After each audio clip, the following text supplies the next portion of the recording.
Trop contente. Bonjour Paul, bonjour Émilie. Alors, vous m'avez demandé un tirage pour cette pleine lune du 3 janvier et je vous propose d'utiliser mon nouvel oracle, offert par ma sœur. Vous aviez déjà fait un tirage de cartes? Oui. Oui, on s'était déjà vu. Oui. Trop bien. Est-ce que vous voulez commencer? Lequel vous voudrez commencer? N'importe. Ok, Paul, tu veux commencer? Oui. Ok, alors je te laisse prendre les cartes dans tes mains, mélanger et penser bien fort à toi, faire une sorte de méditation, de te concentrer sur toi pour mettre ton énergie dans les cartes.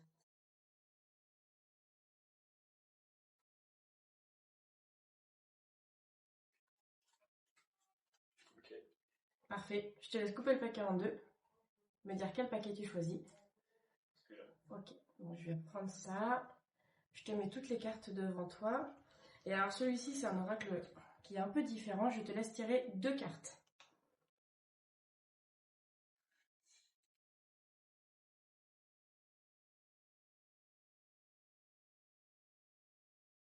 Ok, parfait. Alors, hop.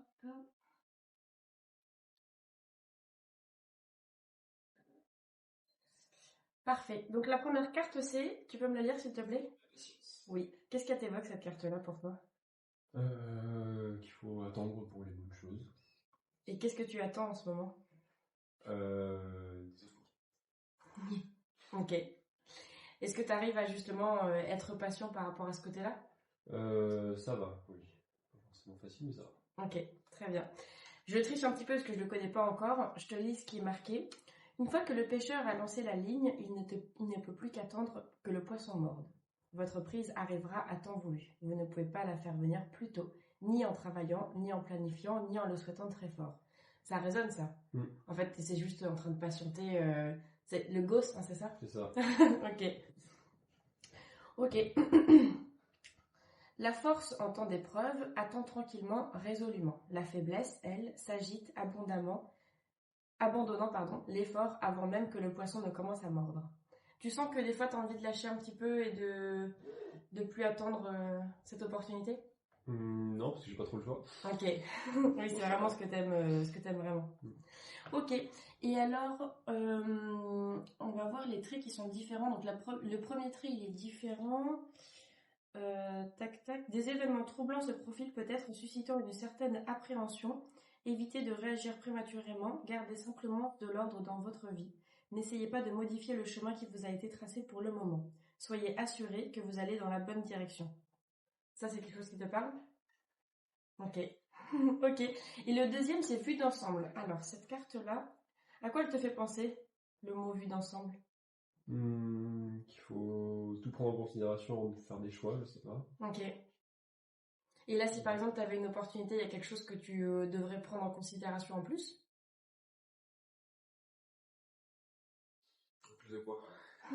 En plus de cette opportunité. Parce que si l'opportunité elle arrive, ça implique un déménagement, etc. par exemple? Ok. Et partir à l'étranger par exemple? Non, non, c'est en France. Ok. Ça serait que France métropole, je veux dire. Oui. Ok. Ouais. Ok, je te lis ce qui a marqué pour cette carte-là. La vue d'ensemble appelle au calme et à la contemplation. Une introspection profonde fait émaner de nous une énergie invisible qui influence les autres sans qu'ils en soient conscients. Ne sous-estimez pas la puissance de cette force. Sa présence est perçue à travers l'effet que cette force a sur ce qu'elle touche, comme le vent qui souffle sur la cime des arbres. Les puits peu profonds atteignent rarement l'eau et les esprits qui manquent de profondeur se révèlent souvent vides. Savoir rester immobile et observer attentivement renforce la détermination et attire la bonne fortune. Ça te parle? Ok. C'est une idée de stratégie par rapport à la situation Ouais. actuelle. Comment est-ce que tu pourrais faire le parallèle avec ta situation actuelle, justement? Je demande d'être patient et d'être très observateur. Oui, parce que tu disais que les opportunités, elles venaient au compte-gouttes dans ta boîte mail, donc il fallait tout le temps être à l'affût. Ok.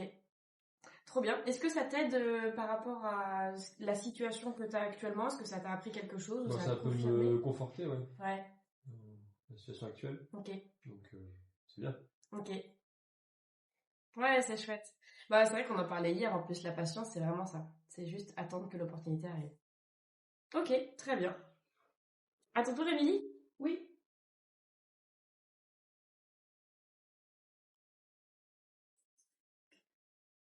Même exercice que Paul, je vais te demander de prendre toutes les cartes dans la main, de les mélanger et de penser bien fort à toi, ce que tu ressens en ce moment, comment est-ce que tu te sens.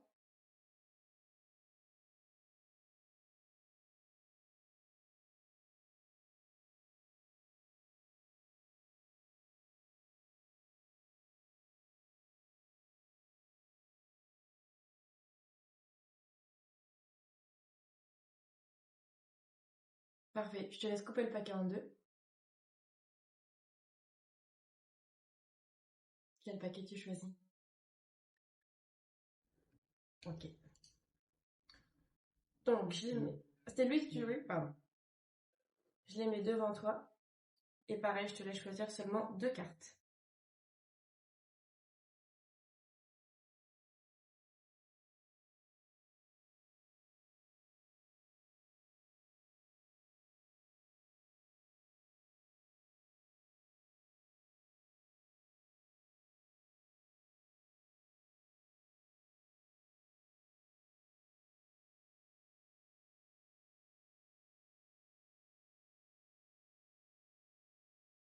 Donc, la première carte, c'est réparer les dégâts. À quoi elle te fait penser cette carte-là?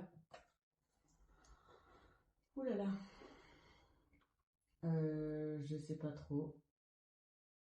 C'est un peu difficile à dire. T'as quelque chose en tête et tu veux pas forcément le dire à haute voix? Non, pas tellement.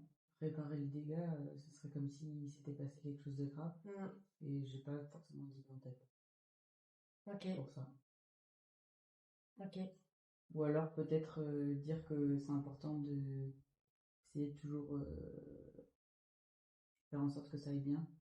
Pour pas se quitter en mauvais termes, je sais pas. Toujours essayer de réparer ses erreurs. Ok, je vais lire le... Je vais lire ce qu'il y a écrit et puis on en débattra après. Quand quelque chose se détériore, il faut réparer les dégâts. Dans notre société, la tendance à se croire tout permis et la corruption se répandent comme de mauvaises herbes dans un jardin mal entretenu. Il faut prendre des mesures vigoureuses pour les éradiquer. Éliminer la corruption et le laisser aller, qui l'a fait naître, est un projet d'une grande noblesse car il ouvre la voie de nouveaux départs. Ces efforts de réparation mènent à la réussite suprême. Ça te fait penser à quoi? À ce que je disais. Ok. Et alors, tu as un thème auquel tu pourrais faire référence? Les liens, je dirais. Ok. Moi, ça me fait penser entretenir les liens. Ouais. Moi, ça me fait penser à ton travail. Ah oui? Ouais. Ah oui, j'avais pas pensé. Tu vois, réparer les dégâts. Dans notre société, la tendance à se croire tout permis et la corruption se répandent comme de mauvaises herbes dans un jardin mal entretenu. Il faut prendre des mesures vigoureuses pour les éradiquer. Et a marqué éliminer la corruption et le laisser aller qui l'a fait naître est un projet de grande noblesse. J'avais pas du tout pensé. Ouais, pour moi c'est carrément lié à ton travail. Il y a vraiment ce truc un peu comme t'es vierge de se dire d'essayer d'idéaliser un peu tout ça et de faire un monde meilleur, non? Je sais pas. Je connais pas. Ok, je pense que il y a un peu de ça. Il y a marqué donc l'heure est à l'efficacité. Donc ça c'est aussi l'énergie de la pleine lune. Je te l'ai pas dit Paul, mais l'énergie de la pleine lune donc d'aujourd'hui, c'est qu'en fait les énergies elles sont vraiment super centrées. Enfin, je sais pas si vous le ressentez, mais souvent la pleine lune on a du mal à dormir par exemple. Et on est un peu boosté, on a envie de faire plein de choses, on n'est pas un peu plan-plan. Et là, dans cette carte-là, c'est aussi de se dire, bah, j'ai plein d'énergie par rapport à ça. Et bon, toi, en l'occurrence, c'est plein d'énergie pour la patience. Mais tu vois, de vraiment y réfléchir, y penser, et le fait que plus tu y penses, plus tu vas le matérialiser, en tout cas en termes d'énergie de manifestation. Lutter contre la dégradation, l'indifférence et la corruption n'est pas facile. Les étapes doivent être réfléchies et planifiées avec soin avant de passer à l'action. Résister à la tentation de vous précipiter. Tu ressens que tu veux te précipiter de temps en temps dans ton travail?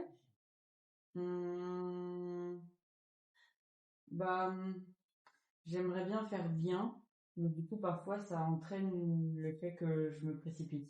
Ah oui, ok. Ok. Rassemblez vos forces autour de vous et mobilisez vos ressources intérieures, car empêcher la dégradation exige un effort important.